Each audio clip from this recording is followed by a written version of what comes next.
মানুষ মানুষের জন্য, আসলেই তাই। মানুষের উপকার করা তো আর অপরাধ নয়।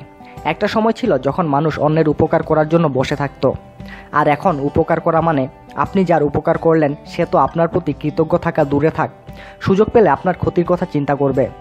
আমরা যখন ছোট ছিলাম তখন দেখতাম এক দোকানে ভাঙতি চাইলে সাথে সাথে ভাঙতি দিয়ে দিত, আর এখন কারো কাছে ভাঙতি চাওয়া মানে অপরাধ।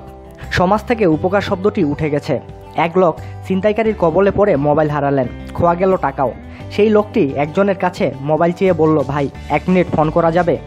উত্তরে লোকটি বলল, দুঃখিত না ভাই, মোবাইলে টাকা নাই। অথচ 1 মিনিট ফোন করলে খরচ মাত্র 2 টাকা। এক লোক বাসে উঠল। বাসের সিটে বসার সময় মনে হলো পকেট খালি, তার মানে আজ তড়িঘড়ি করে মানিব্যাগ আনা হয়নি। গাড়ির হেল্পার ভাড়া চাইল। লোকটি লজ্জায় কিছু বলতেছে না। ভদ্রলোক চুপ, কিন্তু কোনো কথা বলল না। হেল্পার চিল্লাতে শুরু করলো।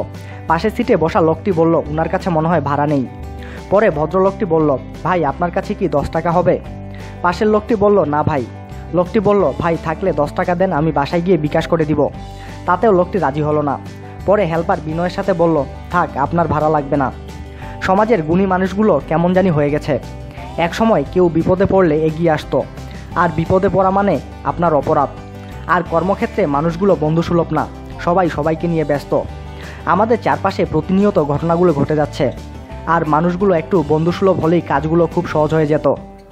এখন শীতকাল, কনকনে শীতের জন্য অনেক অসহায় লোক শীতজনিত বিভিন্ন রোগে ভুগছে। আপনি ইচ্ছা করলে সাহায্যের হাত বাড়াতে পারেন। অনেকে সাহায্যের হাত বাড়ালেও বেশিরভাগ লোকই তা করে না, বরং এসব জিনিস এড়িয়ে চলেন। আসুন আমরা সকলেই নিজ নিজ অবস্থান থেকে অন্যকে সাহায্য করি, অন্যের পাশে দাঁড়াই, আর এভাবে একটি সুন্দর সমাজ গড়ে তুলি। এ সম্পর্কে আরও বিস্তারিত জানার জন্য আমাদের সঙ্গেই থাকুন আর সাবস্ক্রাইব করুন।